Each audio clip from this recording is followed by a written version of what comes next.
بسم الله الرحمن الرحيم والفجر وليال عشر والشفع والوتر والليل إذا يسر هل في ذلك قسم لذي حجر ألم تر كيف فعل ربك بعاد إرم ذات العماد التي لم يخلق مثلها في البلاد وثمود الذين جابوا الصخر بالواد وفرعون ذي الأوتاد الذين طغوا في البلاد فأكثروا فيها الفساد فصب عليهم ربك سوط عذاب إن ربك لبالمرصاد فأما الإنسان إذا ما ابتلاه ربه فأكرمه ونعمه فيقول ربي أكرمن وأما إذا ما ابتلاه فقدر عليه رزقه فيقول ربي أهانن كلا بل لا تكرمون اليتيم ولا تحاضون على طعام المسكين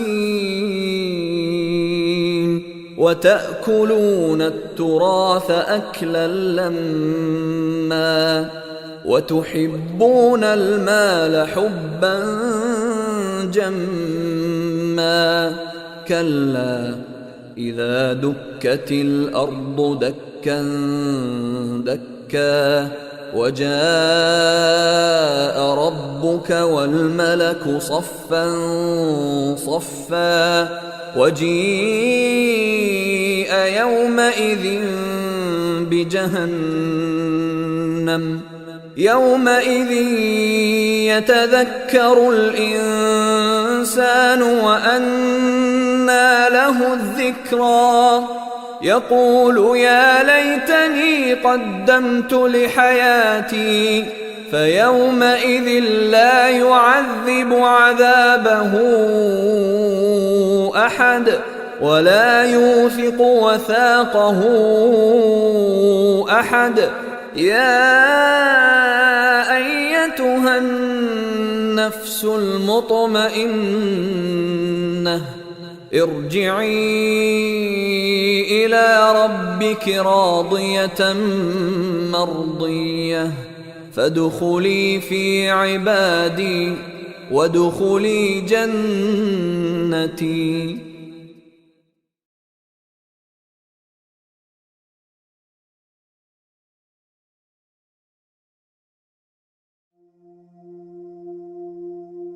بسم الله الرحمن الرحيم السلام عليك يا أبا عبد الله السلام عليك يا ابن رسول الله السلام عليك يا خيرة الله وابن خيرته السلام عليك يا ابن أمير المؤمنين وابن سيد الوصيين السلام عليك يا ابن فاطمة سيدة نساء العالمين السلام عليك يا ثار الله وابن ثاره والوتر الموتور السلام عليك وعلى الأرواح التي حلت بفنائك عليكم مني جميعا سلام الله أبدا ما بقيت وبقي الليل والنهار. يا أبا عبد الله لقد عظمت الرزية وجلت وعظمت المصيبة بك علينا وعلى جميع أهل الإسلام، وجلت وعظمت مصيبتك في السماوات على جميع أهل السماوات. فلعن الله أمة أسست أساس الظلم والجور عليكم أهل البيت، ولعن الله أمة دفعتكم عن مقامكم وأزالتكم عن مراتبكم التي رتبكم الله فيها، ولعن الله أمة قتلتكم، ولعن الله الممهدين لهم بالتمكين من قتالكم. برئت إلى الله وإليكم منهم ومن أشياعهم وأتباعهم وأوليائهم. يا أبا عبد الله، إني سلم لمن سالمكم وحرب لمن حاربكم إلى يوم القيامة. ولعن الله آل زياد وآل مروان، ولعن الله بني أمية قاطبة، ولعن الله ابن مرجانة، ولعن الله عمر بن سعد، ولعن الله شمرا، ولعن الله أمة أسرجت وألجمت وتنقبت لقتالك. بأبي أنت وأمي لقد عظم مصائبك، فأسأل الله الذي أكرم مقامك وأكرمني بك أن يرزقني طلب ثارك مع إمام منصور من أهل بيت محمد صلى الله عليه وآله. اللهم اجعلني عندك وجيها بالحسين عليه السلام في الدنيا والآخرة. يا أبا عبد الله، إني أتقرب إلى الله وإلى رسوله وإلى أمير المؤمنين وإلى فاطمة وإلى الحسن وإليك بمضالاتك وبالبراءة ممن قاتلك ونصب لك الحرب، وبالبراءة ممن أسس أساس الظلم والجور عليكم. وأبرأ إلى الله وإلى رسوله ممن أسس أساس ذلك وبنى عليه بنيانا وجرى في ظلمه وجوره عليكم وعلى أشيائكم. برئت إلى الله وإليكم منهم، وتقرب إلى الله ثم إليكم بمضالاتكم ومضالاة وليكم، وبالبراءة من أعدائكم والناصبين لكم الحرب، وبالبراءة من أشيائهم وأتباعهم. إني سلم لمن سالمكم وحرب لمن حاربكم وولي لمن والاكم وعدو لمن عاداكم. فأسأل الله الذي أكرمني بمعرفتكم ومعرفة أوليائكم ورزقني البراءة من أعدائكم أن يجعلني معكم في الدنيا والآخرة، وأن يثبت لي عندكم قدم صدق في الدنيا والآخرة. وأسأله أن يبلغني المقام المحمود لكم عند الله، وأن يرزقني طلب ثاري مع إمام هدى ظاهر ناطق بالحق منكم. وأسأل الله بحقكم وبالشأن الذي لكم عنده أن يعطيني بمصابي بكم أفضل ما يعطي مصابا بمصيبته، مصيبة ما أعظمها وأعظم رزيتها في الإسلام وفي جميع السماوات والأرض. اللهم اجعلني في مقامي هذا ممن تناله منك صلوات ورحمة ومغفرة.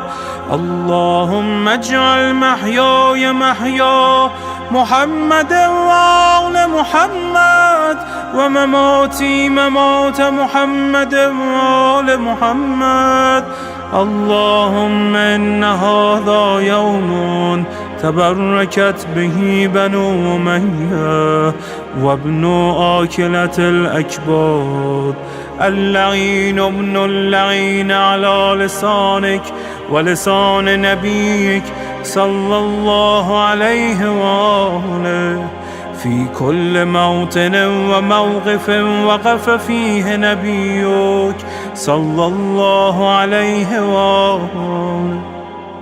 اللهم العن أبا سفيان ومعاوية ويزيد بن معاوية، عليهم منك اللعنة أبد العابدين. وهذا يوم فرحت به آل زياد وآل مروان بقتلهم الحسين صلوات الله عليه. اللهم فضاعف عليهم اللعن منك والعذاب الأليم. اللهم إني أتقرب إليك في هذا اليوم وفي موقفي هذا وأيام حياتي بالبراءة منهم واللعنة عليهم وبالموالاة لنبيك وآل نبيك عليه وعليهم السلام. اللهم العن أول ظالم ظلم حق محمد وآل محمد، وآخر تابع له على ذلك. اللهم العن العصابة التي جاهدت الحسين وشايعت وبايعت وتابعت على قتله. اللهم العنهم جميعا. السلام عليك يا أبا عبد الله، وعلى الأرواح التي حلت بفنائك. عليك مني سلام الله أبدا ما بقيت وبقي الليل والنهار، ولا جعله الله آخر العهد مني لزيارتكم.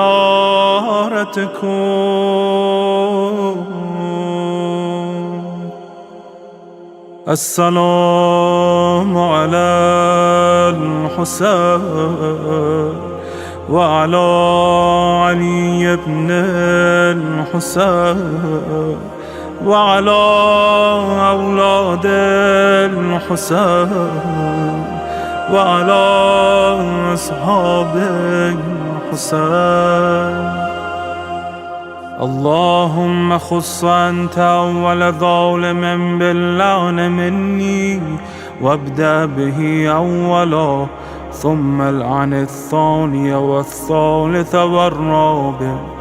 اللهم العن يزيد خامسا، والعن عبيد الله بن زياد وابن مرجانة وعمر بن سعد وشمرة وآل أبي سفيان وآل زياد وآل مروان إلى يوم القيامة.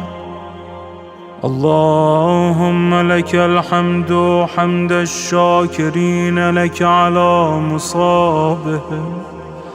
الحمد لله على عظيم رزيتي. اللهم ارزقني شفاعة الحسين يوم الورود، وثبتني قدم صدق عندك مع الحسين وأصحاب الحسين الذين بذلوا مهجهم دون الحسين عليه السلام.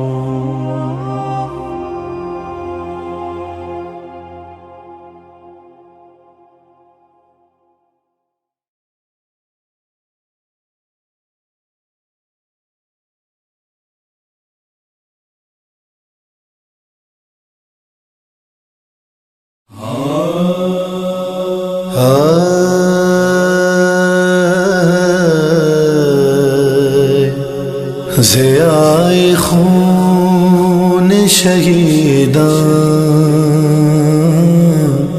کے دلکشی زینب، ضیائے خون شہیداں کے دلکشی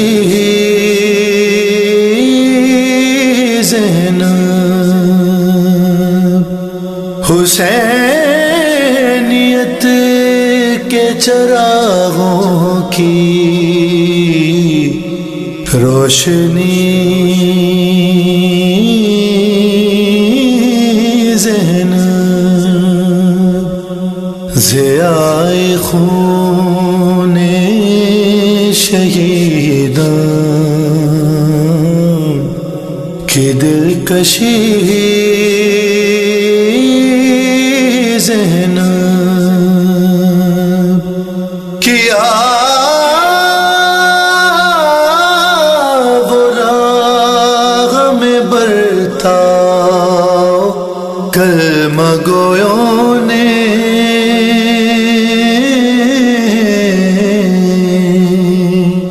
کیا وہ راغ میں برتاؤ کلمہ گویوں نے،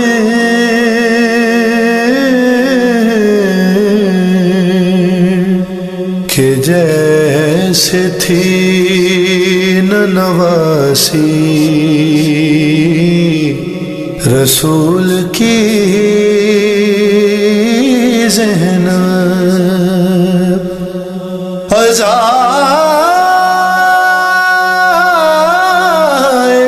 شاہ میں ہی زندگی تمام ہوئی،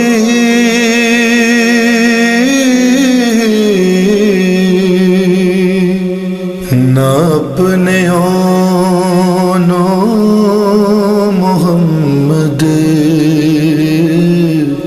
کو رو سکی زینب، علی کے لال کا لاشا تڑپ اٹھا اس دم،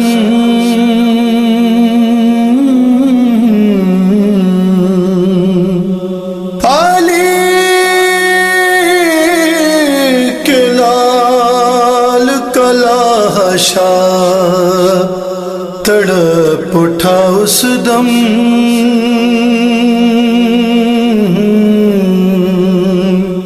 تمہارے بازو میں جس دم رسن بندھی زینب، کسی نے مارا جو پتھر تو چپ رہی، لیکن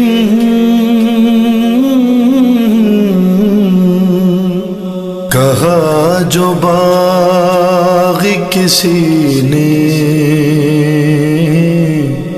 تو رو پڑی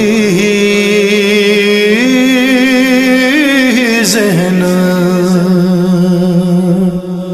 لہو میں ڈوبی ہوئی بیڑیاں مغاری کی،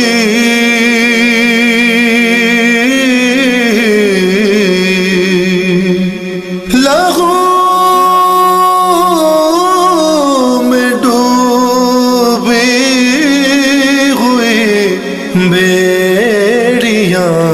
مغاری کی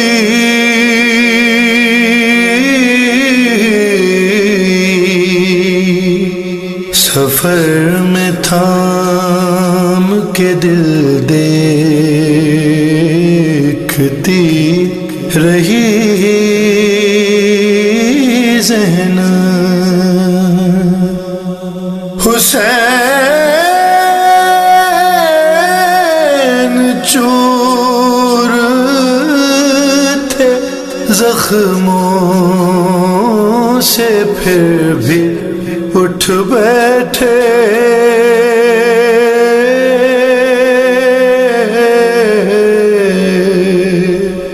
کہا جو شمر نے خیمے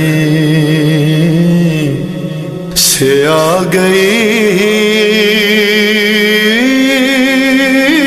ذہن حجاب میں بھی جگہ سے گزرنا مشکل تھا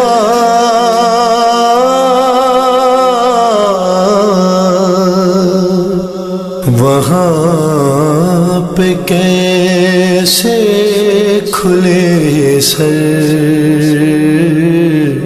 کھڑی رہی ذہن حسینیت کو بقا اس لیے نثار ملی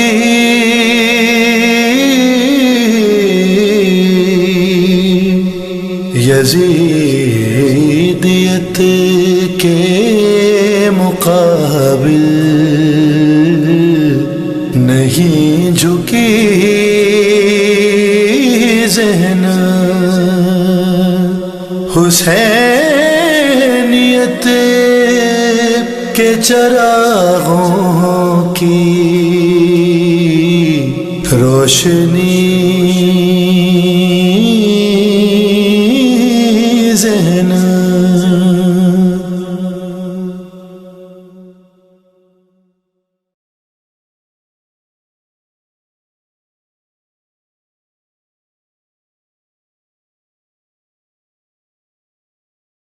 صلوات علی محمد وآل محمد اللہم صلی علی محمد وآل محمد رحم اللہ من قرأ الفاتحہ بسم اللہ الرحمن الرحیم الحمدللہ رب العالمین الرحمن الرحیم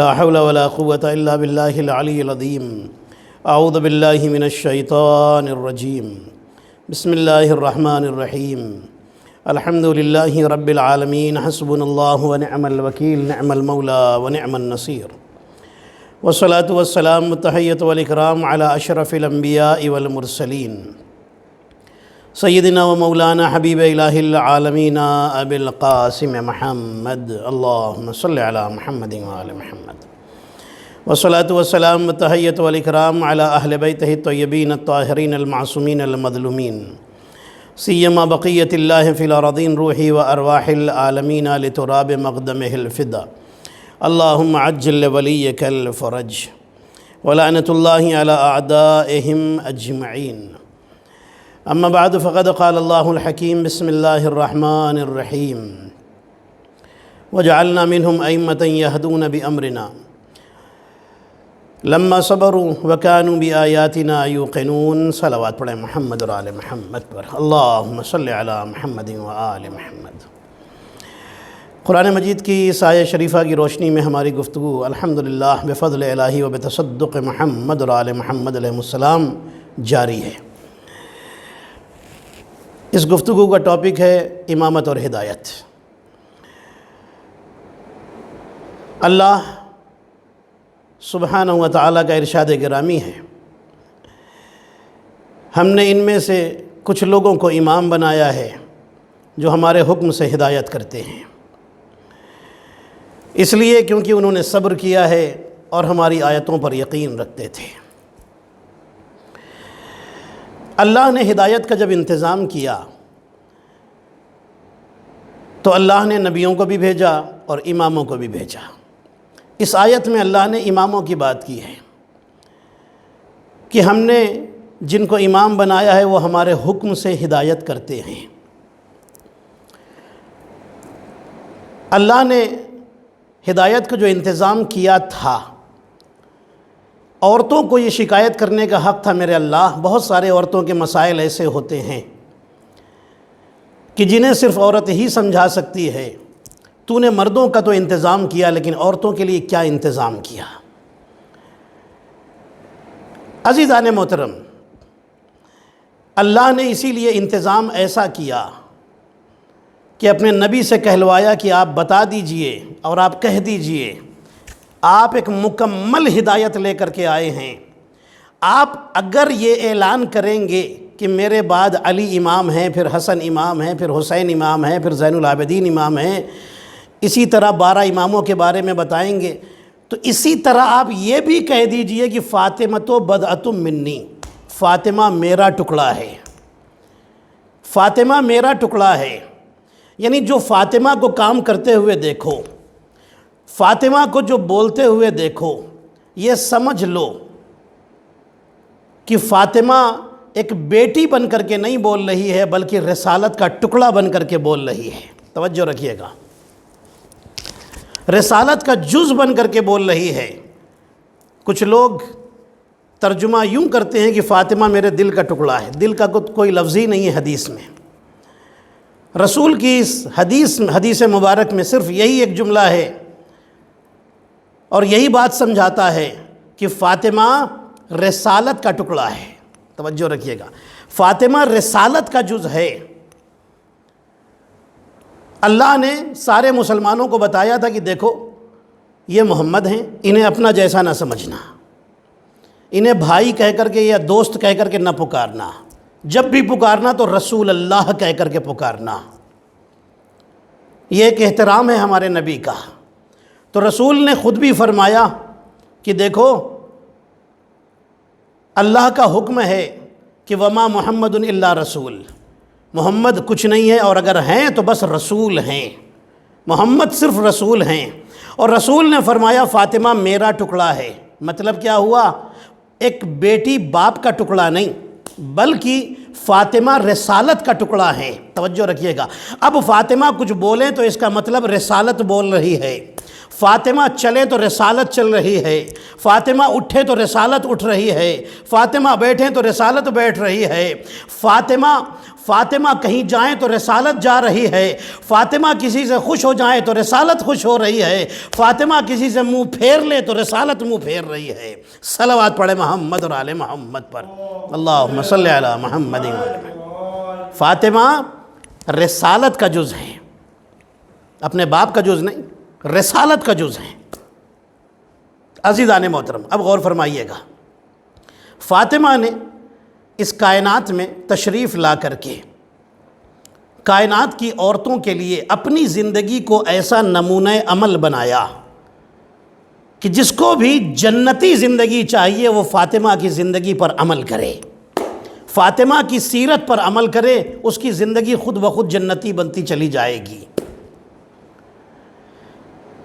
میرے عزیزو، فاطمہ کی چادر دیکھیے کتنی شان والی ہے، کتنی عظیم الشان چادر ہے فاطمہ کی۔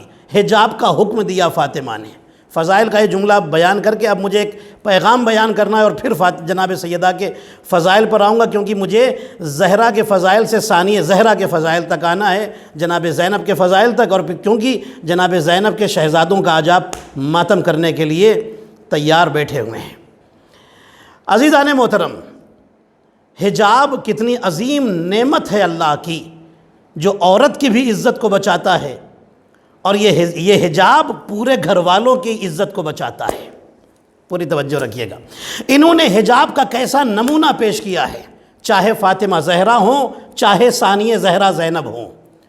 جب کوفے اور شام کے بازاروں میں خطبہ بھی دیا ہے، تقریر کی ہے زینب نے، تب بھی اپنی آواز میں نہیں بلکہ علی کے لہجے میں باتیں کی ہیں۔ اللہ اکبر۔ کائنات میں دو ہی تو ہیں جنہوں نے علی کا لہجہ لیا ہے، یا معراج میں خدا رسول سے بات کرنے کے لیے علی کا لہجہ لے رہا تھا، یا بازار شام میں اور کوفے کے بعد دربار میں جب زینب خطبہ دے رہی تھی تو علی کا لہجہ لے رہی تھی۔ توجہ ہے آپ کی؟ حجاب کیا درس دیا ہے، اللہ اکبر۔ اہل بیت کے گھر کی مقدس عورتوں نے کائنات کی عورتوں کو حجاب کا سبق سکھایا ہے۔ حجاب کرو، یہ آبرو کو بچاتا ہے، عزت کو بچاتا ہے۔ اب سنیے گا، ایک واقعہ آپ کو سناؤں، چونکہ میں مجلسوں میں ضرور کچھ نہ کچھ آپ کو واقعات بھی سنا رہا ہوں، تاکہ انشاءاللہ شاید اگر یہ واقعات ہمارے بھائیوں یا بہنوں کسی کے بھی ذہن میں انشاءاللہ رہ جائے تو بہت فائدہ پہنچائے گا۔ ایک عورت تھی، یہ سچا واقعہ ہے، ایک عورت تھی جو بڑی حجاب والی عورت تھی، بہت حجاب اسے بہت پسند تھا، بغیر حجاب کے گھر سے نکلنا بھی اسے گوارا نہیں تھا، پسند ہی نہیں تھا، اور گھر سے بھی بہت کم نکلتی تھی۔ توجہ رکھیے گا، وہ عورت باحجاب عورت جب شادی کا ٹائم آیا تو اس نے ایک کنڈیشن رکھی، میں اس سے شادی کروں گی کہ جو میرے حجاب کو شادی کے بعد اتارے نہیں، مجھے حجاب کرنے دے، میں ایسے شخص سے شادی کروں۔ ایک جوان تیار ہوا اور کہنے لگا ہاں میں شادی کروں گا، اور مجھے خود بھی حجاب بڑا پسند ہے۔ ہو گئی شادی، شادی ہوئی، دن گزرے، اور جب وقت آیا ایک بچے کی ولادت ہوئی، بچہ پیدا ہوا۔ یہ جو شوہر ہے یہ کھیتوں میں جا کر کے، اپنے کھیت ہیں اس میں کھیتوں میں کام کرتا ہے۔ ایک دن شوہر نے اپنی بیوی سے کہا کہ دیکھو میں کھانا کھانے کے لیے گھر پر آتا ہوں، میرا ٹائم بڑا برباد ہوتا ہے، تم کھانا لے کر کے کھیتوں پر آ جایا کرو۔ وہ عورت پہلے تو تھوڑا سا ہچکچائی کہ میں تو گھر سے باہر ہی نہیں نکلتی حجاب کی وجہ سے، بہت کم نکلتی ہوں، اور مجھے اب روز جانا پڑے گا، وہاں پر نامحرم مرد بھی ہوتے ہیں، چلو کوئی بات نہیں۔ وہ عورت جاتی ہے اور جا کر کے اپنے شوہر کو کھانا پہنچاتی ہے۔ کچھ دن گزرے، پھر ایک اور بیٹا پیدا ہوا۔ اب ظاہر سی بات ہے جب وہاں جاتی ہے تو کبھی کبھی حجاب کی اس طریقے سے پابندی نہیں کر پاتی، کبھی کبھی سر سے تھوڑا سا ہٹ جاتا ہے، یا کچھ اس طریقے کا ایسے حالات پیش آ جاتے ہیں کہ وہ حجاب کا پوری طرح خیال نہیں رکھ پاتی، جاتی ہے جا کے کھانا دیتی ہے، چلی آتی ہے۔ اب ایک بچہ اور پیدا ہوا، توجہ رکھیے گا، کچھ دنوں کے بعد، کچھ مہینوں کے بعد ایک دوسرا بیٹا پیدا ہوا۔ کچھ دنوں کے بعد پھر شوہر نے کہا کہ دیکھو میں تھک جاتا ہوں، میں چاہتا ہوں تم بھی آ کر کے کھیت میں ہماری مدد کرو، کھیتی میں ہماری مدد کرو۔ بیوی نے کہا کوئی بات نہیں۔ اب جب بیوی وہاں جانے لگی تو ظاہر ہے کہ نامحرم مرد بھی وہاں پر ہیں، اب حجاب کی رعایت نہیں ہو پاتی، حجاب پورا کا پورا اتر گیا۔ شوہر کی مدد کرتی ہے، حجاب بھی پورا اتر گیا۔ گھر کے حالات بھی ایسے ہیں کہ جانا پڑتا ہے، شوہر بھی تھک جاتا ہے، کمزور ہو گیا ہے، اور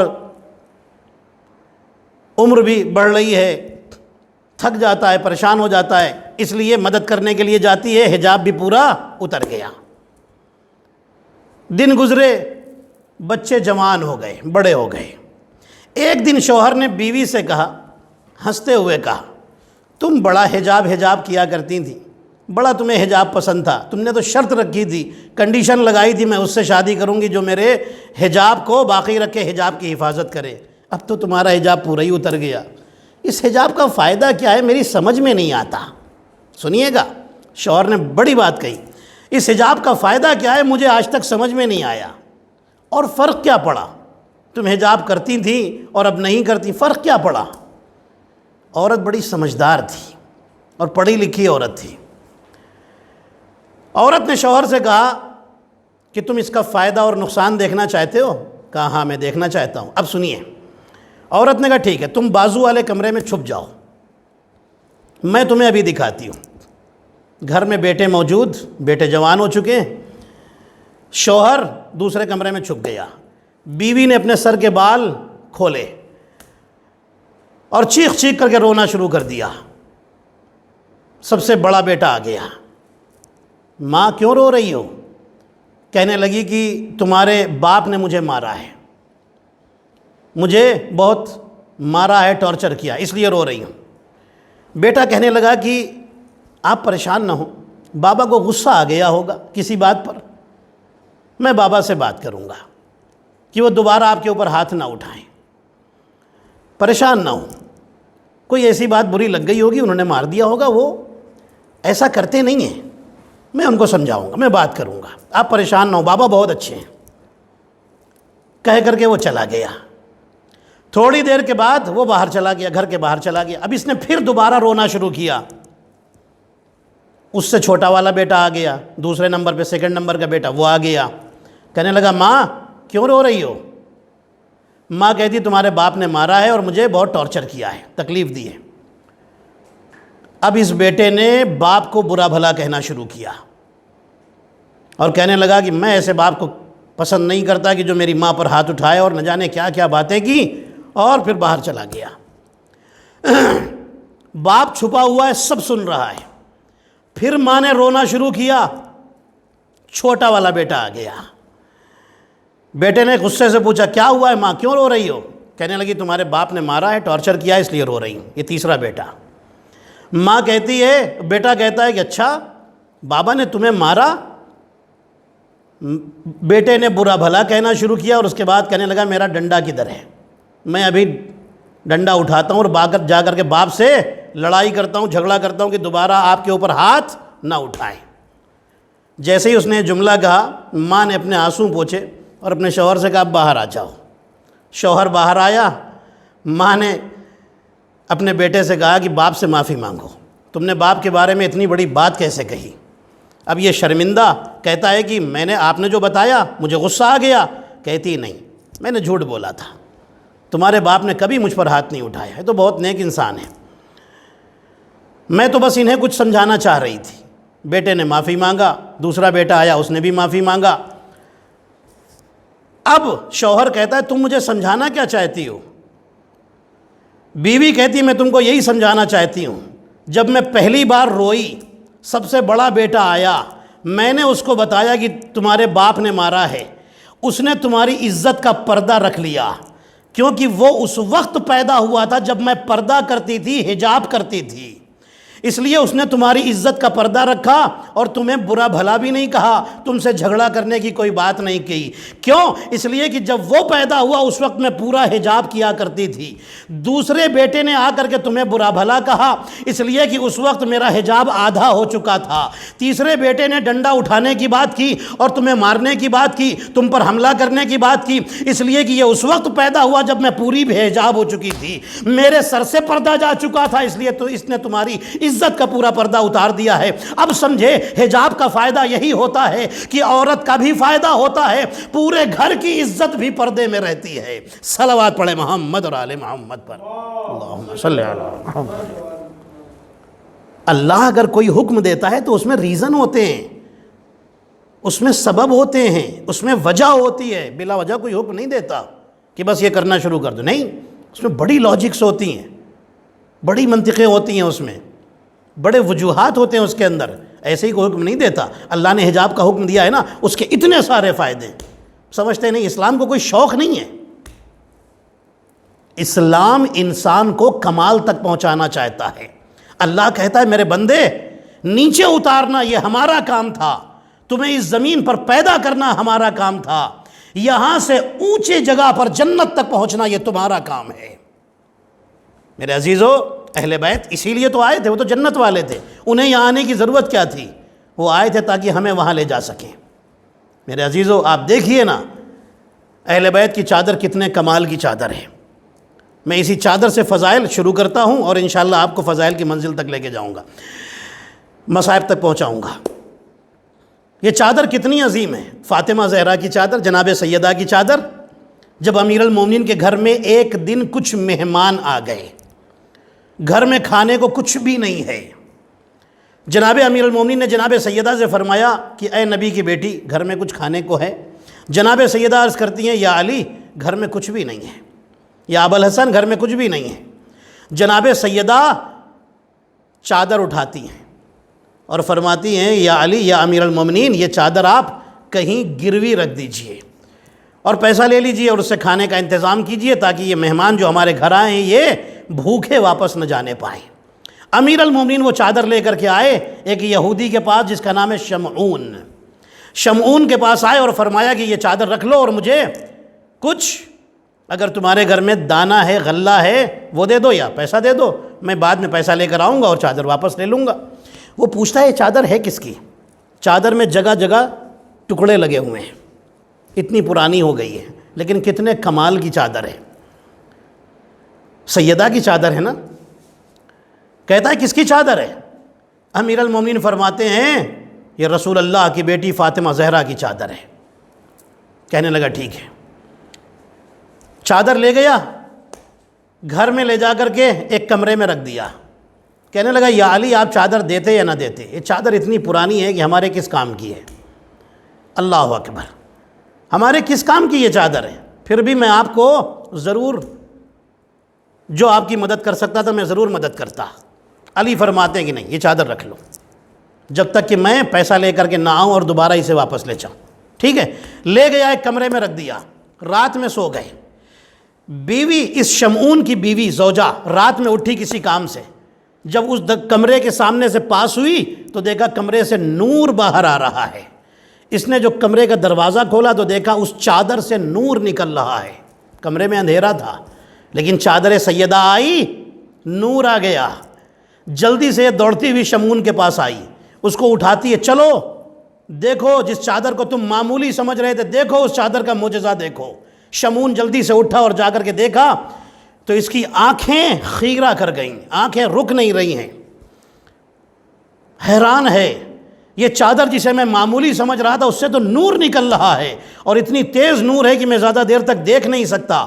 جلدی سے اپنے محلے میں گیا، یہودیوں کا محلہ تھا، گیا یہودیوں کو لے کر کے آیا، سب نے چادر دیکھی اور پوچھا کس کی چادر ہے؟ بتایا رسول کی بیٹی کی چادر ہے، مسلمانوں کے رسول کی بیٹی کی چادر ہے۔ 80 یہودیوں نے وہیں کلمہ پڑھا اور مسلمان بن گئے۔ اب میں جملہ کہوں عزیزان محترم، نبی نوح نے 950 سال تک تبلیغ کی تھی، کتنے مسلمان بنے تھے؟ 80 آدمی مسلمان بنے تھے جو کشتی میں سوار ہوئے تھے۔ نبی موسیٰ نے کتنے لوگوں کو پہاڑ پر ساتھ لے کر گئے تھے؟ نبی موسیٰ کتنے لوگوں کو لے کر گئے تھے؟ 80 آدمیوں کو لے کر کے گئے تھے جنہیں پکا ایمان والا سمجھا جاتا تھا، انہیں لے کر کے گئے تھے، انہوں نے معجزے دیکھے تھے تب جا کر کے مسلمان بنے تھے۔ نبی موسیٰ کی محنتیں دیکھی تھی تب جا کر مسلمان بنے تھے۔ نبی نوح کے لوگوں نے نبی نوح کی محنتیں دیکھی تھی تب جا کر کے مسلمان بنے تھے۔ اب میں جملہ کہہ دوں، 950 سال کی تبلیغ کے بعد نوح نے 80 کو مسلمان بنایا، نبی موسیٰ علیہ السلام نے اتنے سال تبلیغ کے بعد 80 لوگوں کو صاحب ایمان بنایا۔ تو جو معجزے دکھا کر کے لوگوں کو مسلمان بنائے وہ نبی ہوتے ہیں، جو صرف اپنی چادر کے معجزے سے 80 یہودیوں کو مسلمان بنا دے اسے زہرا کہا جاتا ہے۔ یا علی صلوات پڑھ لیں عظمت محمد اور آل محمد پر، اللہم صلی علی محمد۔ غور فرمایا آپ نے، چادر سے اپنی جو 80 لوگوں کو مسلمان بنا دے، کتنے کمال کی شہزادی۔ جب چادر اتنے کمال کی ہے تو شہزادی کتنے کمال کی ہوگی؟ آپ غور تو فرمائیں۔ جب نبی بیمار ہوئے تو فاطمہ کے گھر میں آئے، ہے نا، فاطمہ کے گھر میں آئے، چادر اوڑھی۔ آپ مجھے یہ بتائیے، آپ سنتے ہیں نا نبی پہلے بیمار تھے لیکن جب چادر سے باہر آئے تو کہیں آپ نے سنا کہ پھر نبی بیمار تھے؟ نہیں، نبی کو شفا مل چکی تھی، نبی کو صحت مل چکی تھی، نبی شفایاب ہو چکے تھے۔ نبی نے دنیا کو بتا دیا کہ یاد رکھو میں بیمار پڑتا ہوں تو فاطمہ کی چادر اوڑھتا ہوں، جب تم کسی تکلیف میں ہو تو تم بھی فاطمہ اور علی کے دروازے پر آ جانا۔ صلوات پڑھیں محمد اور آل محمد پر، اللہم صلی علی محمد۔ چادر اوڑھی، سب سے پہلے رسول چادر کے اندر گئے نا، اس کے بعد کون گیا؟ امام حسن علیہ السلام، ان کے بعد امام حسین علیہ السلام، ان کے بعد امیر المومنین علیہ السلام۔ اچھا، ایک آیت قرآن کی جو ہے نا آپ سنتے ہیں، آیت تطہیر، انما بسم اللہ الرحمن الرحیم انما یرید اللہ لیذھب عنکم الرجس اہل البیت ویطہرکم تطہیرا، اہل بیت کا تذکرہ ہے نا۔ یہ آیت جسے آیت تطہیر کہا جاتا ہے، یہ کب آئی؟ کیا علی کے آنے کے بعد ہی آیت آ گئی؟ نہیں، ابھی نہیں آئی۔ سب سے آخر میں فاطمہ آئیں اور چادر میں داخل ہو گئیں۔ جیسے ہی داخل ہوئی جبریل آیت لے کر فوراً آ گئے۔ جبریل آئے اور اجازت مانگی، پرمیشن لی اور پھر چادر میں چلے گئے۔ اچھا، یہاں پر جہاں فاطمہ ہو نا، وہاں پر فرشتے بغیر پرمیشن کے نہیں آتے۔ گھر میں فاطمہ ہو، رسول کا آخری وقت ہو تو ملک الموت اجازت لے کر آ رہا ہے۔ چادر میں فاطمہ ہو تو جبرائیل اجازت لے کر کے آ رہا ہے۔ عزیزان محترم، یہ اجازت کے بغیر نہیں آتے۔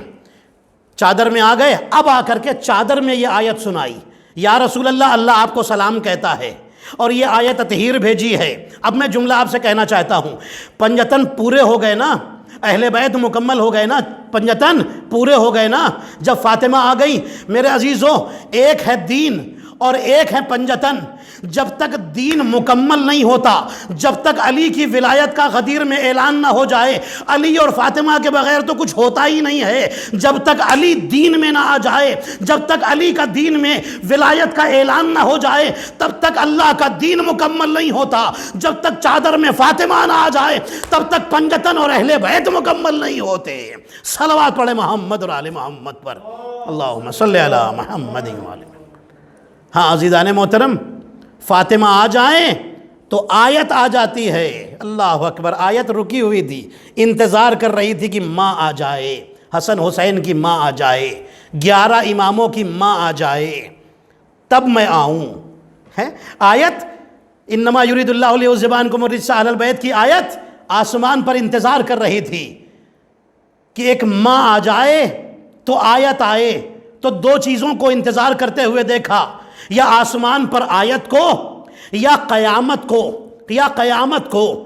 فاطمہ ماں ہیں، امام زمانہ ان کے بیٹے ہیں۔ جب تک ماں چادر میں نہ آئے تب تک آیت نہیں آتی، جب تک فاطمہ کا بیٹا پردہ غیب سے نہ آئے تب تک قیامت نہیں آتی۔ صلوات پڑھے محمد اور آل محمد پر، اللہم صلی علی محمد و آل محمد۔ چادر میں آئے، اللہ نے آسمان پر فرشتوں کے سامنے ایک اعلان کیا۔ کیا اعلان کیا؟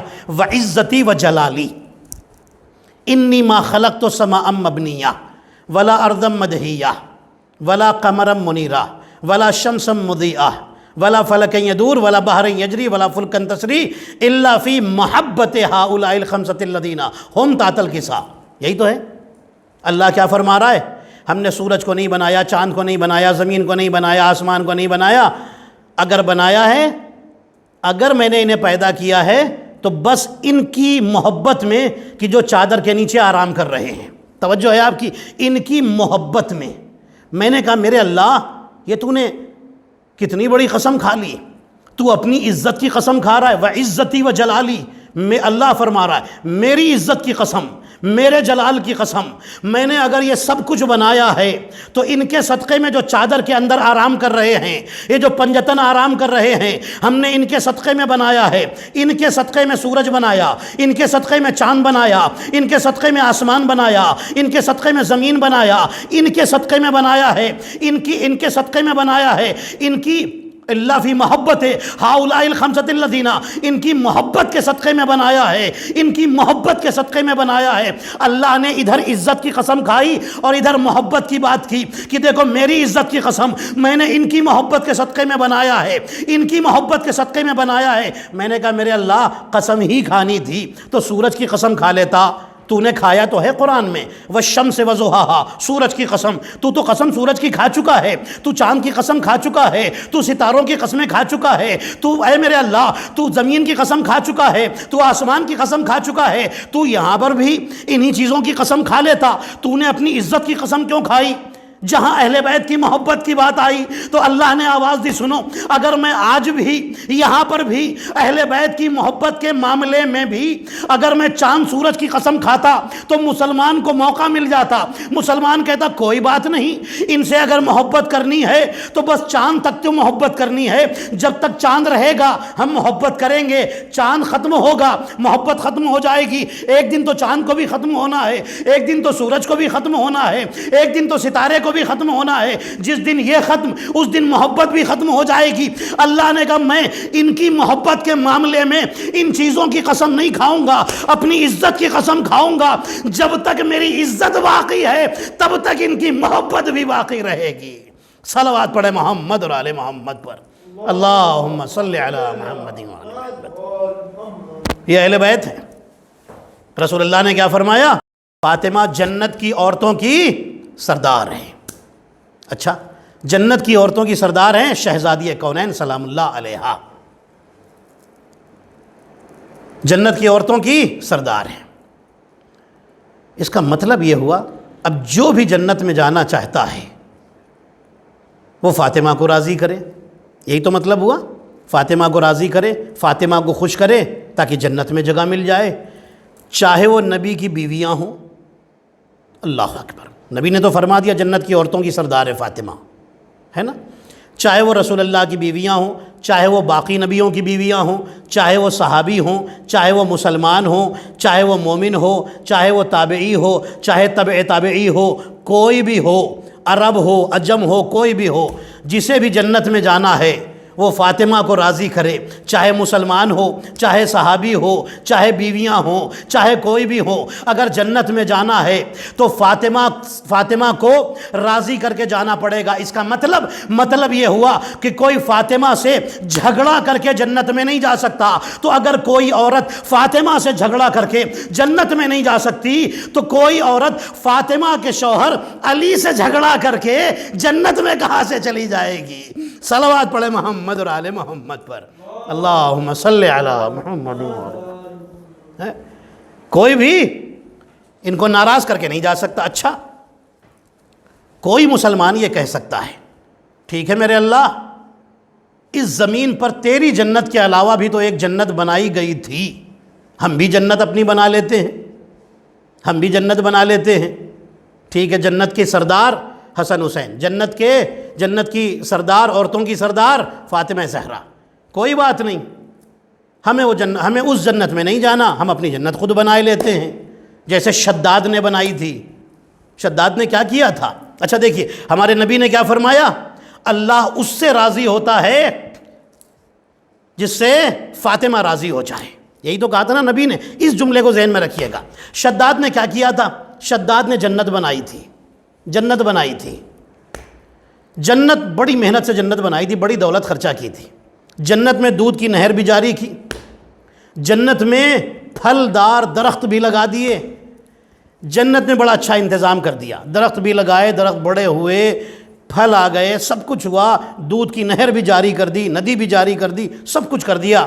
جو کچھ جنت کے بارے میں سنا تھا ویسی جنت, جیسا جیسا سنا تھا جنت بنا دی. جنت بنائی, اللہ اکبر. ہوا کیا تھا؟ جیسے ہی جنت میں داخل ہونا چاہا ملک الموت آ گئے. میں نے کہا میرے اللہ جنت بنا رہا ہے. اللہ نے کہا بنانے دو. میرے اللہ درخت لگا رہا ہے, درخت لگانے دو. درخت میں پھل آ رہے ہیں, کہا پھل آنے دو. میں نے کہا میرے اللہ وہ دودھ کی نہر جاری کر رہا ہے, روک لے. اب تو جنت بنا چکا ہے, اب کیوں روک رہا ہے؟ ایک قدم اور بڑھا لینے دے, اپنی جنت میں تو چلا جائے. فوراً ملک الموت کو بھیج دیا, شداد کی روح نکال لو, شداد کو یہیں پر مار دو. جنت کے اندر بھی جانے کی اجازت نہیں ہے, جنت کے اندر بھی جانے کی اجازت نہیں. میں نے کہا میرے اللہ اب کیوں روک رہا ہے؟ پہلے روک لیتا. درخت لگائے تو نے نہیں روکا, پھل آ گئے تو نے نہیں روکا, اس نے نہر بنا دی تو نے نہیں روکا, نہر میں دودھ جاری کر دیا, دودھ کی ندیوں کا انتظام کروا دیا, تو نے نہیں روکا. اللہ نے کہا سب کچھ کر لینے دو, لیکن یہ اپنی بنائی ہوئی جنت میں بھی میری مرضی کے بغیر داخل نہیں ہو سکتا. بنا لینے دو جنت, اپنی بنائی ہوئی جنت میں بھی میری مرضی کے بغیر داخل نہیں ہو سکتا. میں نے کہا میرے اللہ تو نے اسے تو یہاں مار دیا, اور تو کہہ رہا ہے کہ کوئی بندہ اپنی جنت میں بھی, اپنی بنائی ہوئی جنت میں بھی اللہ کی مرضی کے بغیر داخل نہیں ہو سکتا. کہا میرے اللہ تو تو سامنے آتا نہیں ہے، تو تو سامنے آتا نہیں ہے، تو ہمیں کیسے پتا چلے تو کب راضی ہوا، تو کب راضی ہوا؟ تو اللہ کہے گا کہ اسی لیے تو میرے نبی نے کہا تھا جس سے فاطمہ راضی ہو اس سے اللہ راضی ہو جاتا ہے۔ تو اب تم یہ تلاش نہ کرو تم سے کب اللہ راضی ہوا، بس یہ دیکھو تم سے فاطمہ کب راضی ہوئی۔ جب وہ راضی ہو جائے تو اللہ بھی راضی ہو جائے گا، جنت میں جگہ بھی مل جائے گی۔ صلوات پڑھے محمد اور آل محمد پر، اللہم صلی علی محمد و آل محمد۔ اللہ کی مرضی کے بغیر کوئی جنت میں جا نہیں سکتا۔ اللہ اکبر۔ جتنے بھی مسلمان ہیں وہ سامنے آتا نہیں۔ قانون بنا دیا میرے نبی نے، فاطمہ کو راضی کرو، فاطمہ اگر خوش ہیں تو اللہ تم سے راضی اور خوش ہوگا۔ غور فرمایا آپ نے، وہ زہرا ہے، اور جو کردار جناب سیدہ کا ہے وہی عظیم کردار ہمیں جناب زینب میں، ثانی زہرا میں نظر آتا ہے۔ اے بی بی، 18 سال کی آپ کی حیات ظاہری ہے، ظاہری زندگی، آپ تشریف لے جائیں گی، پھر ان عورتوں کے لیے نمونے عمل کون ہوگا؟ فاطمہ نے آواز دی میں زہرا جا رہی ہوں، لیکن میں ثانی زہرا کو اس کائنات میں ہدایت کے لیے چھوڑ کر جا رہی ہوں۔ ثانی زہرا جناب زینب۔ بس ایک دو جملے صرف فضائل کے اور پھر میں غم کے بیان پر آ جاؤں، مصائب پر آ جاؤں۔ ثانی زہرا حضرت زینب کتنی کمال کی بی بی ہے۔ جناب زینب کے لیے میں ایک جملہ کہتا ہوں، زینب وہ حدیث ہے جسے آیتوں نے پالا ہے، جسے بولتے ہوئے قرآنوں نے پالا ہے۔ زینب وہ بی بی ہے جسے 5 معصوموں نے پالا ہے، اور زینب ہی وہ بی بی ہے جس نے خود 2 معصوموں کو پالا ہے۔ ہاں، 2 معصوموں کو پالا ہے۔ 5 معصوموں نے زینب کو پالا اور زینب نے خود 2 معصوموں کو پالا ہے۔ کسے پالا ہے؟ ایک ہے علی ابن الحسین زین العابدین، اور دوسرے ہیں محمد ابن علی الباقر۔ دیکھا آپ نے، 2 معصوموں کو پالنے کا کمال کس کا تھا؟ حضرت ابو طالب کا، جنہوں نے اپنی گود میں 2 معصوموں کو پالا تھا۔ ایک کا نام تھا محمد اور دوسرے کا نام تھا علی۔ جو ابو طالب کا کمال تھا وہی زینب کا کمال ہے۔ ابو طالب نے بھی ایک محمد اور ایک علی کو پالا، زینب نے بھی جن 2 معصوموں کو پالا ان میں بھی ایک محمد ہے اور ایک علی ہے۔ ایک علی زین العابدین ہے، دوسرے محمد باقر ہے۔ ایک محمد اور علی کو ابو طالب نے پالا، ایک محمد اور علی کو زینب نے پالا، لیکن فرق یہ ہے صرف ایک شہر مکہ میں جس نے محمد اور علی کی حفاظت کی ہے، پالا ہے، اسے ابو طالب کہتے ہیں، اور جو کبھی کوفے میں، کبھی شام میں، کبھی کربلا میں محمد اور علی کو بچاتی ہوئی گئی ہے اسے زینب کہا جاتا ہے۔ صلوات پڑھے محمد اور آل محمد پر، اللہم صلی علی محمد و آل محمد۔ یہ ہے زینب کبریٰ۔ زینب بڑی عظمتوں والی شہزادی ہے، شریکت الحسین کہا جاتا ہے زینب۔ جب چلی ہے مدینے سے، حضرت عبداللہ نے اپنے 2 بیٹوں کو حوالے کیا تھا، بیمار تھے، اور عرض کیا تھا شہزادی اگر میں صحت مند ہوتا تو میں ضرور آتا، لیکن میں اپنے ان دونوں بچوں کو آپ کے حوالے کر رہا ہوں، انہیں اپنے بھائی کا صدقہ سمجھ کر قربان کر دیجئے گا۔ عزاداروں میں غم کے بیان پر آ گیا۔ زینب بچوں کو لے کر کے آ گئیں کربلا کے میدان میں۔ یہ کون بی بی ہے؟ یہ وہ بی بی ہے، ہندوستان کے ایک بڑے بزرگ ایک عالم گزرے ہیں، انہوں نے ایک جملہ کہا ہے۔ وہ کہتے تھے کہ زینب مصیبتوں کو برداشت کرنے میں، سہنے میں حسین سے آگے نکل گئی، حسین سے آگے نکل گئی، اسی لیے زینب کو ام المصائب کہا جاتا ہے، مصائب کی ماں۔ بڑی مصیبتیں اٹھائی ہیں زینب نے۔ زینب کیسے حسین سے آگے نکل گئی مصائب میں، مصیبتوں میں؟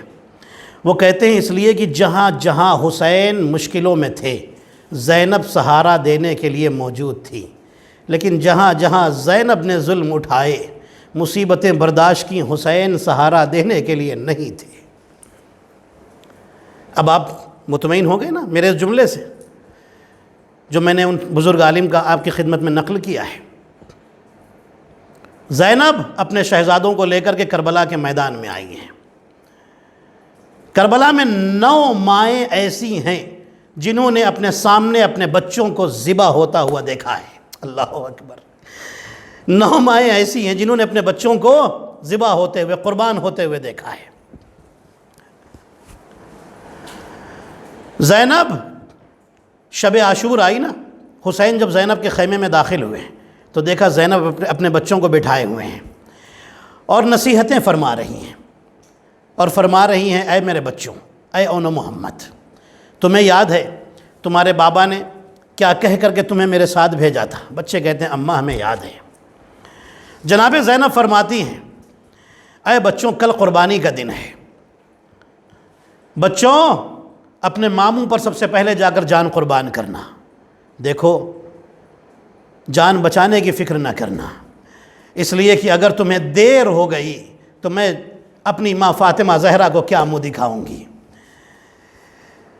اگر پہلے میرا بھائی قربان ہو گیا تو میں اپنی ماں کو کیا جواب دوں گی جب میری ماں مجھ سے پوچھے گی زینب تیرے بچے باقی رہے، میرا حسین قربان ہو گیا، میں کیا جواب دوں گی؟ عزادارو بچے سن رہے ہیں۔ زینب نے آخر میں ایک جملہ کہا بچوں سنو، جب جنگ شروع ہوگی اور تم میدان میں جانا تو دیکھو جنگ کرتے کرتے فرات کے قریب اگر پہنچ بھی جاؤ تو فرات کے پانی کو نہ پینا، اس لیے کہ میرا حسین پیاسا ہے۔ عزادارو دوسرا دن آیا جب ایک مرتبہ زینب نے اماں فضہ سے فرمایا تھا، جنہیں ماں کہتی تھی نا، اماں کہتی تھی نا فضہ کو، فضہ سے فرمایا تھا اماں فضہ میرے بھائی حسین کو بلا دیجئے۔ جب حسین آئے تو زینب تڑپ کر کے عرض کرتی ہیں بھیا سب قربانی کے لیے جا رہے ہیں، یہ بتائیے کہ میرے بچوں کو کب اجازت ملے گی؟ عزادارو حسین نے اجازت دی۔ ایک مرتبہ زینب نے بچوں کو پھر بلایا، بلانے کے بعد فرماتی ہیں بچوں دیکھو جنگ کرتے کرتے اگر فرات تک پہنچ جانا تو فرات کا پانی نہ پینا، ابھی میرا بھائی حسین پیاسا ہے۔ عزادارو ان بچوں میں ایک کو حسین نے گھوڑے پر بٹھایا، ایک کو عباس نے گھوڑے پر بٹھایا۔ عزادارو دونوں مقتل میں آئے، جہاد شروع ہوا، دشمنوں نے گھیرا۔ عزادارو ایسی جنگ کی ہے دونوں شہزادوں نے۔ عزادارو لوگوں کو جعفر طیار اور حیدر کرار کا جہاد یاد آ گیا۔ عزادارو تاریخ بتاتی ہے کہ ایک مرتبہ دشمنوں نے گھیرنا شروع کیا، بچوں پر حملے ہوئے، بچے زخمی ہو کر گھوڑے سے گرے، پہلے بڑا بھائی گھوڑے سے نیچے آیا، پھر دوسرا بھائی گھوڑے سے نیچے گرا۔ عزادارو بھائیوں نے آواز دی مامو حسین مدد کو آئیے، ہم گھوڑے سے نیچے گر گئے۔ عزادارو حسین چلے، عباس چلے۔ عزادارو جب پہنچے ہیں نا تو چھوٹا بھائی دم توڑ چکا تھا، بڑے بھائی میں ابھی رمق حیات باقی تھی۔ حسین اور عباس قریب پہنچے، حسین نے اپنے بھانجے کا سر اپنی گود میں رکھا۔ ایک مرتبہ اون کہتے ہیں مامو حسین اماں کو سلام کہیے گا اور کہیے گا اماں ہم جہاد کرتے کرتے فرات تک تو پہنچ گئے تھے لیکن ہم نے پانی نہیں پیا، ہم نے پانی نہیں پیا۔ عزادارو بڑے بھائی نے بھی دم توڑ دیا۔ حسین اور عباس جنازہ لے کر کے آئے، بیویوں نے ماتم کیا لیکن زینب بیٹوں پر نہیں روئی۔ عزادارو ایک جملہ زینب نے کہا تھا ربنا تقبل منا ھذا القربان، میرے اللہ میری اس قربانی کو قبول فرما۔ عزادارو اللہ اکبر، کیا دل ہے زینب کا۔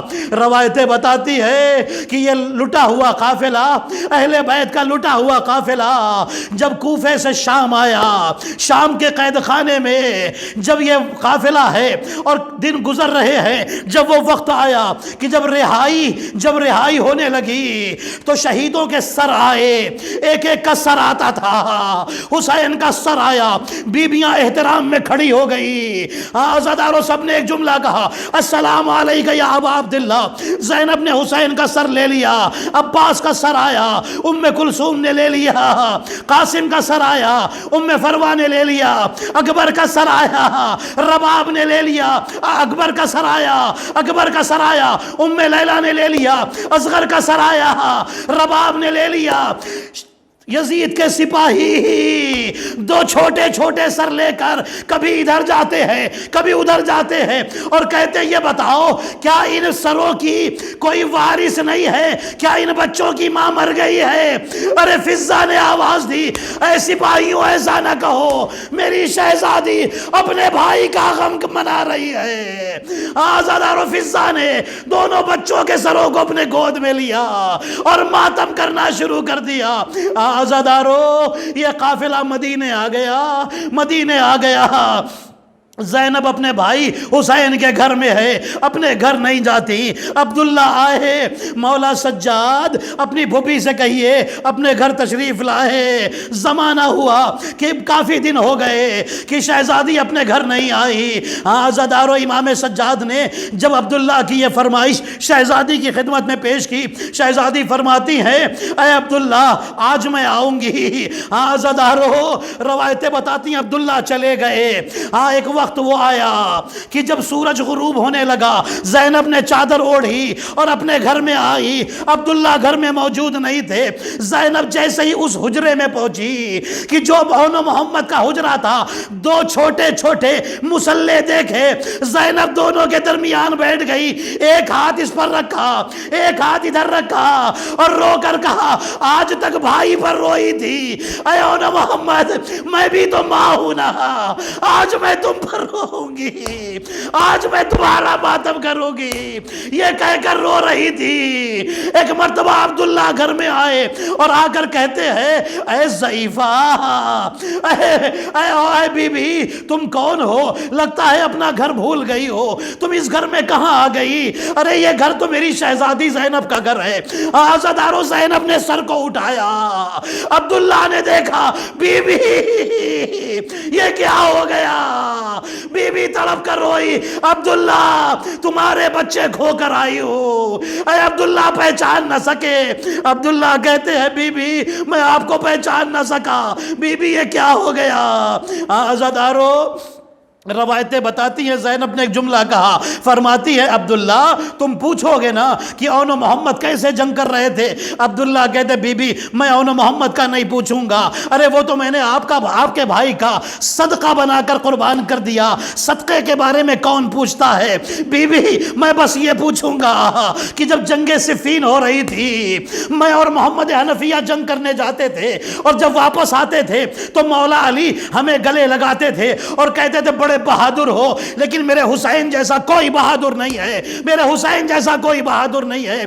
اے بی بی مولا حسین کو جنگ کرتے ہوئے دیکھنے کا بڑا شوق تھا کہ جب حسین سردار بن کے جنگ کرے، بڑا شوق تھا دیکھنے کا. بی بی یہ بتائیے میرا مولا کیسے جنگ کر رہا تھا؟ زینب نے رو رو کر بیان کیا جب سب مارے گئے میرا بھائی گھوڑے پر سوار ہوا، تلوار نیام سے نکالی، روتے جاتے تھے اور کہتے جاتے تھے تم نے میرے اکبر کو مارا، تم نے میرے قاسم کو مارا، تم نے میرے اول محمد کو مارا. لو بھوکے کی جنگ دیکھو، لو پیاسے کی جنگ دیکھو. زینب بتا رہی تھی اچانک چادر سرک کے نیچے گری.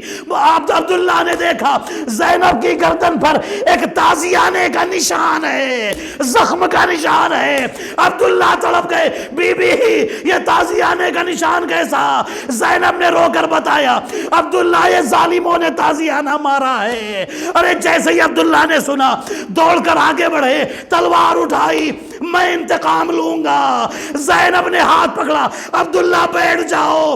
ایک نشان دیکھا برداشت نہ کر سکے زین العابدین سے پوچھو، کربلا سے کوفہ، کوفے سے شام تک مجھ پر تازیانے کھاتا ہوا دیکھتا ہوا گیا ہے، میں تازیانے کھاتی رہی، زین العابدین دیکھتا رہا، ہاتھوں میں ہتھکڑی تھی، پیروں میں بھیڑی تھی، گلے میں طوق تھا۔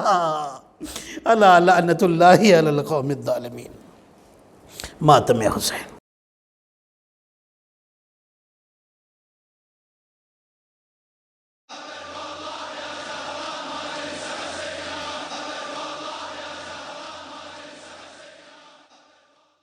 یا حسین یا حسین کربلا کربلا، یا حسین یا حسین کربلا کربلا، یا حسین یا حسین کربلا کربلا، یا حسین یا حسین کربلا کربلا۔ ہر دل میں یا حسین، ہر دل میں کربلا، ہر دل میں یا حسین، ہر دل میں کربلا، ہر دل میں یا حسین، ہر دل میں کربلا۔ شبیر کی مادر نے مانگی تھی جو خالق سے، اس کا ہے یہ صلہ۔ ہر دل میں یا حسین، ہر دل میں کربلا، کربلا یا حسین، کربلا کربلا۔ کعبہ ہو نجف ہو یا وہ شہر مدینہ ہو، وہ شہر خراساں ہو، سامرا ہو کوفہ ہو، دنیا کا کوئی قریہ یا کوئی بھی کونا ہو، عاشور پہ چہلوں پہ آتے ہیں جہاں بھر سے، دیتے ہوئے صدا۔ ہر دل میں یا حسین، ہر دل میں کربلا، کربلا میں یا حسین، یا حسین یا حسین یا حسین۔ 9 لاکھ ایک طرف تھے اور ایک طرف 72، ایک دشمن خدا تھے اور ایک خدا کا لشکر، ظالم یہ چاہتے تھے مٹ جائے نام سرور، دیکھیں یہ جہاں والے 1400 برس گزرے، باقی ہے باخدا۔ ہر دل میں یا حسین، ہر دل میں کربلا، یا حسین یا حسین، یا حسین یا حسین۔ ایک بار کربلا میں کرتا جو اربعین ہے، منظر جو دیکھتا ہے وہ بھولتا نہیں ہے، جنوں بشر ملائک سب کی جھکی جبیں ہے، کوئی نہیں یزیدی ہر شخص ہے حسینی جو بھی وہاں ملا۔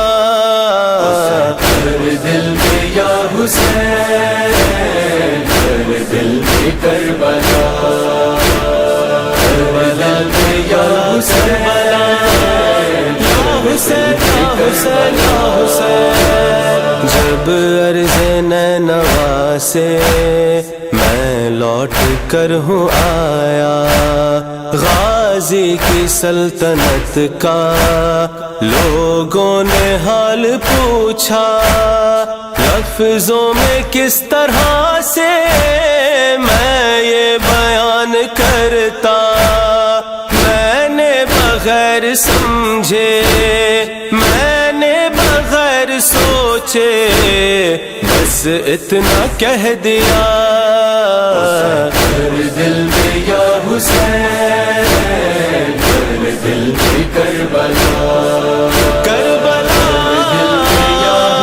کربلا کربلا، دل میں رکھی ہے تم نے شبیر سے عداوت، مجلس کو محفلوں کو کہتے رہے ہو بدعت، روزے حساب ہوگی اس پر تمہیں ندامت، لوگوں بروز محشر ہوں گے سبھی پیغمبر، اب تم یہ دیکھنا، کر دل میں یا حسین، کر دل میں کربلا، کر دل میں یا حسین، کر دل میں کربلا۔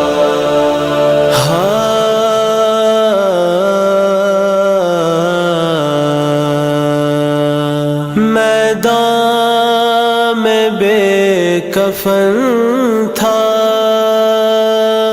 شاہ خدا کا لاشا، میدان میں بے کفن تھا شاہ خدا کا لاشا، سرور کی لاش پر وہ سیدانیوں کا گریا، سینے سے شاہدی کے ہٹتی نہ تھی سکینہ، روتا یہ آسماں ہے گریا کنا جہاں ہے، پر درد ہے فضا، کر دل میں یا حسین، کر دل میں کربلا، کربلا میں یا حسین، یا حسین یا حسین یا حسین، بڑھتی ہی جا رہی ہے کرب و بلا کی چاہت، ہے ارسلان اتنی شبیر سے محبت، پوچھو کریم کوئی کیسی ہے رب کی جنت، پہچان مختصر ہے جنت میں جو بھی گھر ہے، ہوگا علم لگا، کر دل میں یا حسین، کر دل میں کربلا، کر دل میں یا حسین، کر دل میں کربلا، یا حسین یا حسین، کربلا کربلا، یا حسین یا حسین یا حسین۔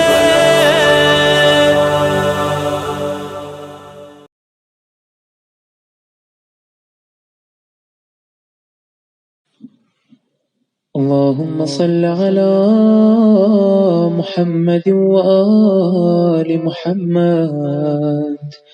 السلام عليك يا رسول الله، السلام عليك يا نبي الله، السلام عليك يا أمير المؤمنين، السلام عليك يا فاطمة الزهراء سيدتي نساء العالمين، السلام عليك يا أبا محمد الحسن المجتبى، السلام عليك يا حسين بن علي الشهيد بكربلاء، السلام عليك يا علي بن الحسين زين العابدين، السلام عليك يا محمد بن باقر علوم النبيين، السلام عليك يا جعفر بن محمد الصادق. السلام عليك يا موسى بن جعفر الكاظم. السلام عليك يا علي بن موسى الرضا المرتضى. السلام عليك يا محمد بن علي التقي الجواد.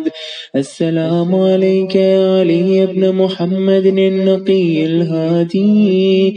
السلام عليك يا حسن بن علي العسكري. السلام عليك يا حجة القائم يا صاحب العصر والزمان. الأمان الأمان الأمان من فتن الزمان. السلام عليك يا شريك القرآن كعبة الإيمان إمامنا وإمام الإنس والجان.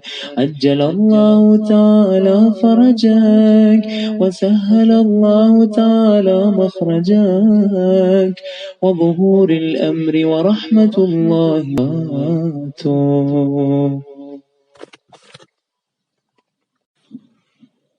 اللهم صل على